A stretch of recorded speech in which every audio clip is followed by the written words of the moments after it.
guys, welcome to Nerf, and this is going to be my spoiler-free review for Solo, a Star Wars story. Yep, no spoilers in this video. I'll be doing a spoiler-filled video in a few days' time, so make sure you keep a lookout for that. So, the second Star Wars standalone film is based around Han Solo, the character we all love, called Solo, a Star Wars story, directed by Rian Johnson. And it basically follows the details of Han Solo in his younger years and the whole thing building up to where we know where he is now. Meeting Chewie, meeting Lando, and then getting the Falcon, all this kind of stuff, and all the stuff that we've heard about, just getting it all condensed into one film, and it was fun, a lot of fun. Alden Ehrenreich, if I'm saying that right, I'm probably not. Correct me in the comments if I'm not. He plays Han Solo, and I'll be honest, I was worried for a while about whether he'd be able to pull it off, because obviously Harrison does such a good job, and he is Han Solo, and anybody trying to take over that role, it's always going to be a difficult hill to climb. And to be honest, it took me about, I don't know, 20-25 minutes getting into his character and thinking, can he do this? And then I settled into the film, got into it, and I thought, yeah, he's doing alright. He's a good, serviceable version of Han Solo. It's not the exact Han Solo we know and love, because he's a different Han Solo than we know, because he's younger, he's more naive, he's more upbeat, he's more positive. He hasn't been battle-hardened, he hasn't been weary, and this is the film that kind of gives him that kind of edge, so we know who he is later on. So yeah, he's done that kind of younger, more chipper Han Solo, and I think he delivered pretty damn well. Donald Glover as well as young Lando, awesome. What a perfect role. I mean, he's awesome anyway, he knows what he's doing with anything really, he's just a cool dude.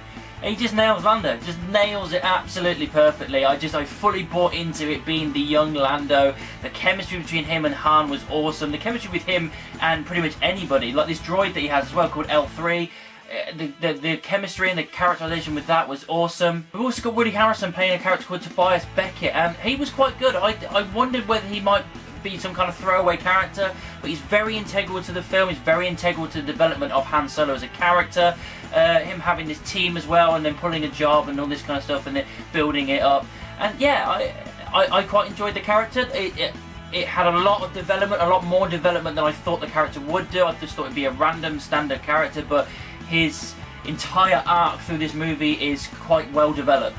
And Emilia Clarke, our Dragon Queen, playing a character called Kira that seems to be the love interest of Han Solo, and that carries out through the entire film. And I really did, she's a great actress anyway, she did really well with this. I really did quite enjoy their chemistry together. I fully bought into their romance and why they like each other, and they kind of explained it a little bit and everything, so you've got reasons and body to this relationship, and it really just kind of pushed forward with him and Leia later on. You know, when he meets Leia and all this kind of stuff, and the way he is with her kind of shows where he kind of got it from with this person. It's changed his perception maybe, and just the things that happen in this film kind of bounce off quite well when he meets and gets into a relationship with Leia, and I like the fact that we get that kind of feeling.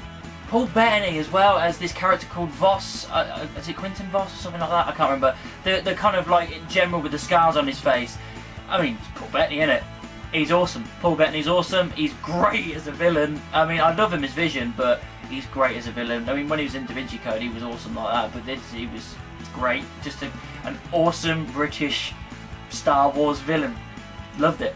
Obviously I can't go into spoilers on this video, but the basic gist is just Han Solo really. I mean, there's a few twists and turns here, so I can't really get into like plot details and whatnot. I can't really get into storylines, because what you see in the trailers doesn't match up with what you think it's going to be in this film. So most of the stuff that you see in the trailers is done with quite quickly, and then you're moving on to this next section really. And yeah, I mean, I think the story was built quite well. I quite enjoyed it. The thing about this film as well is it was spaced out over a few years as well. We did have a couple of jumps, but the fact that it's not in the space of a week or a few days or a few hours, this is all within a few years, and I quite like we have that stretched out thing, so we have time to flesh out these characters and develop them more.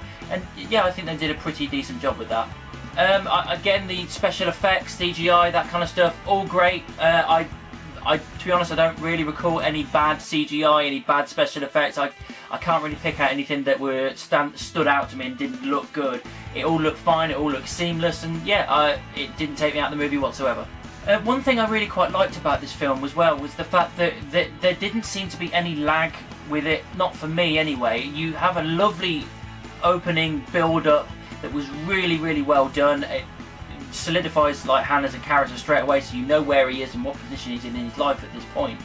And then it just gets on with the action. Even when you have slow moments or smaller moments and more intimate moments with characters, it never felt like it was slowing down, it never felt like it was being bogged down, it never felt like it was getting boring. The characters were developed quite well, the actors did really well with it, and the story that played out just played out really nicely. It flowed nicely, it never felt like it was peaking and troughing all the time. It's just a nice, natural flowing film. I can't talk about twists and turns in this, obviously, because I'm going to talk about it in my spoiler talk review. But this, there is plenty of twists in it. There's ones that you're thinking are going to happen, and then they don't. They happen with someone else or something else, and then certain things happen that you expected them, but not in the way you expect them. It's just they kept you on your toes a little bit, I think. And there was even a couple of moments with a certain character right at the end. I did not expect that at all. Brilliant. Really loved that. It connects some things together with other parts of the Star Wars universe, which I really love the fact they did that. Just lovely and subtle, didn't have to be too much, and it was great. Everything to do with the Millennium Falcon, awesome. They hit all the right notes when they needed to with character introductions, because they treat the Falcon like a character, which is exactly what it is. It is a character. So the introductions with him, with Han and the Falcon, every time there was an important moment to be had, they took the time to do it and to put it in there to make it a big deal. So the first time he sees it, the first time he takes control of it, blah blah blah, all these moments, they took their time to make it a big deal, because it is a big deal. It's a nice little kind of tip of the cap, and I love the fact that they took their time to do that. Negatives, I mean, there was a couple of characters where I thought they might be a bit more important and they're a little bit more throwaway, so we kind of got a bit of story with them, but not a lot, so I kind of wish we got a little bit more with them, but we didn't. It serves a purpose, I suppose, but I just wanted a little bit more, really. The only other negative I would say, and it's not really a negative, it's just a little bit of a kind of nitpick, I suppose. The gold dice that obviously he has, and we know about that he has them in the Falcon the whole time, then they push it in The Last Jedi. It's a big deal, it's like his token piece, it's a good luck charm. They kind of push on it as a little bit too much, personally, for me. There's just certain times where they're purposely looking at it with the camera as if to say, It's like you don't need to kind of spell it out for us. We're aware that it exists, we're aware that it's there, and we understand its purpose. I would have liked that a little bit more subtle, and it wasn't that. It's just a nitpick, I suppose. The ending, which I will not obviously spoil, but I thought that was great, lovely, just nice, lovely moment to kind of round everything off and finish things up. I really quite enjoyed that. Overall, guys, I think Solo: A Star Wars Story was always going to be very difficult to do, because it's a character we love being given its origin story. Things that we're expecting and thinking to happen in our heads don't necessarily happen in the way you think about them, but I think they executed them quite well. I enjoyed the way they did things, the way they developed characters, the way they executed certain storylines and certain things that we expect and wanted to see.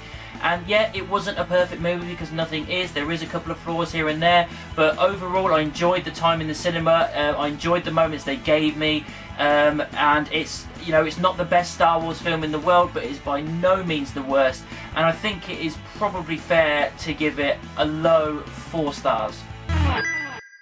So that's what I thought of Solo: A Star Wars Story. What did you think about it? Let me know down in the comments or send me an email. You can also find me in the various social media, Facebook, Twitter, Instagram and Tumblr. Just type in Nerdbites anywhere and I'm sure you'll find me. Don't forget to like, subscribe and share my videos. And of course, keep it nerdy.